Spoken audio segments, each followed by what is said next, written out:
Recently ഞാൻ emboss modelling കമ്പനിയുടെ show സ്റ്റോപ്പറായിട്ട് ഇറങ്ങിയിട്ടുണ്ടായിരുന്നു. അപ്പോൾ അതിൻ്റെ ഒരു ഡീറ്റെയിൽ വീഡിയോ ആണ് ഇന്ന് പറയാൻ പോകുന്നത്. നവീകരിച്ച തിരൂർ റെയിൽവേ സ്റ്റേഷനാണിത് കേട്ടോ. എസ്കലേറ്ററൊക്കെ ഉള്ളത് പ്രായമായവർക്ക് ഭയങ്കര യൂസ്ഫുൾ ആണ്. അപ്പോൾ ഇന്നത്തെ യാത്ര വന്ദേ ഭാരതിലാണ്. ഞാൻ കുറേ കാലത്തിന് ശേഷം കേട്ടോ വന്ദേ ഭാരതിൽ വീണ്ടും ട്രാവൽ ചെയ്യുന്നത്. ഭയങ്കര കംഫർട്ടബിൾ ആയിരുന്നു, ഓൺ ടൈമിനെത്തും, ഒട്ടും ടയേർഡ് ആവില്ല.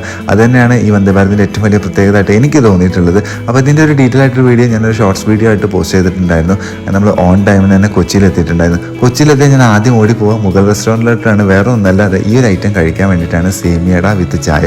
എനിക്ക് ഭയങ്കര ഇഷ്ടമാണ് കേട്ടോ. ഇതിന് എനിക്ക് ആരോ കൈവശം തന്നിട്ടുണ്ടെന്ന് ഞാൻ പലപ്പോഴും ചിന്തിക്കാറുണ്ട്. കാരണം ഭയങ്കര ഇഷ്ടമായിട്ടുള്ളൊരു ഫുഡാണ്. മുഗൾ റെസ്റ്റോറൻറ്റ് ലൊക്കേഷൻ വരുന്നത് സൗത്ത് റെയിൽവേ സ്റ്റേഷൻ്റെ മുന്നിൽ തന്നെയാണ് കേട്ടോ. എൻ്റെ റൂമിൽ എത്തിയിട്ടുണ്ടായിരുന്നു. അധികം സമയമില്ല, ഈവനിങ് ആണ് ഷോ ഉള്ളത്. അപ്പോൾ പിന്നെ എലഗൻറ്റ് പോയിട്ട് ഹെയർ സെറ്റ് ചെയ്യാമെന്ന് വിചാരിച്ചിട്ടുണ്ടായിരുന്നു. ഹെയർ സെറ്റ് ചെയ്യുന്നതാണ് ഏറ്റവും വലിയ ടാസ്ക്. അപ്പോൾ എലഗൻറ്റ് ഒരു പെർഫെക്റ്റ് ചോയ്സാണ്. ഇതും എറണാകുളം സൗത്ത് റെയിൽവേ സ്റ്റേഷൻ്റെ അടുത്തൊക്കെ ആയിട്ട് തന്നെ വരുന്നത്. പിന്നെ മേക്കപ്പ് ചെയ്തിട്ടുണ്ടായിരുന്നു. മേക്കപ്പ് ചെയ്ത് തന്നിട്ടുണ്ടായിരുന്ന അളകയാണ്. മിസ്റ്റർ ഗ്രൂം എന്നാണ് എനിക്ക് കോസ്റ്റ്യൂം പ്രൊവൈഡ് ചെയ്തിട്ടുണ്ടായിരുന്നത്. ഒരു ബ്ലാക്ക് സ്യൂട്ടായിരുന്നു കേട്ടോ, നല്ല ഹെവി സ്റ്റോൺ വർക്ക്സ് ഒക്കെ ഉള്ളത്. അപ്പോൾ അവരുടെ റീസെൻ്റ്ലി കുറേ കളക്ഷൻസ് വന്നിട്ടുണ്ടായിരുന്നു. അതിലൊന്നാണ് ഞാൻ ചൂസ് ചെയ്തിട്ടുണ്ടായിരുന്നത്.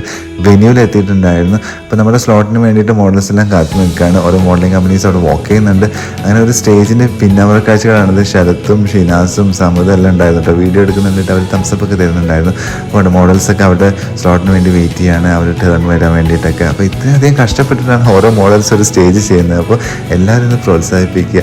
അപ്പോൾ നാട്ടുകാർ എന്ത് പറയും എന്നുള്ളൊരു തീമിനെ കുറിച്ചിട്ടാണ് ഞാനിന്ന് ടീഷർട്ടിൽ വിയർ ചെയ്തിട്ടുണ്ടായിരുന്നത്. കുറേ ഓൺലൈൻ വീഡിയോസിലൊക്കെ അത് ഫീച്ചർ ചെയ്തിട്ടുണ്ടായിരുന്നു. ഭയങ്കര സന്തോഷമായിട്ടുണ്ടായിരുന്നു കേട്ടോ. കുറേ അപ്രിസിയേഷനൊക്കെ കിട്ടിയിട്ടുണ്ടായിരുന്നു. എല്ലാ മോഡൽസും വാക്ക് ചെയ്തതിന് ശേഷമാണ് ഷോ സ്റ്റോപ്പർ ഇറങ്ങിയത്. അപ്പോൾ എംബോസ് മോഡലിംഗ് കമ്പനിക്ക് വീണ്ടും താങ്ക്സ്. അതിൽ രാധാകൃഷ്ണൻ ബ്രോ ആണ് എനിക്ക് പ്രാവശ്യം മൊമെൻ്റ് തന്നിട്ടുണ്ടായിരുന്നത്. അതിന് കുറേ കാലത്തിന് ശേഷം കാണുന്നത്. അതിൻ്റെ ഒരു ഷോയിൽ ഞാൻ ജഡ്ജായിട്ട് പോയിട്ടുണ്ടായിരുന്നു കേട്ടോ. അപ്പോൾ എല്ലാം അടിപൊളിയായി കഴിഞ്ഞ് AM ആയിരുന്നു ഈ ഒരു ഫാഷൻ വീക്ക് സംഘടിപ്പിച്ചിട്ടുണ്ടായിരുന്നത്. പിന്നെ മോഡൽസ് ഫോട്ടോസും കാര്യങ്ങളൊക്കെ എടുത്തിട്ടുണ്ടായിരുന്നു. എല്ലാവരും ഹാപ്പി ആയിരുന്നു കേട്ടോ. പിന്നെ റൂമിലെത്തി കിടന്നുറങ്ങി. അത്രയുള്ള ഇന്നത്തെ വീഡിയോ. അപ്പോൾ ചാനൽ ആദ്യമായിട്ട് കാണുന്നത് സബ്സ്ക്രൈബ് സപ്പോർട്ട്. വീണ്ടും മറ്റൊരു വീഡിയോ ആയിട്ട് കാണാം. അതുവരേക്കും until then signing off. Bye.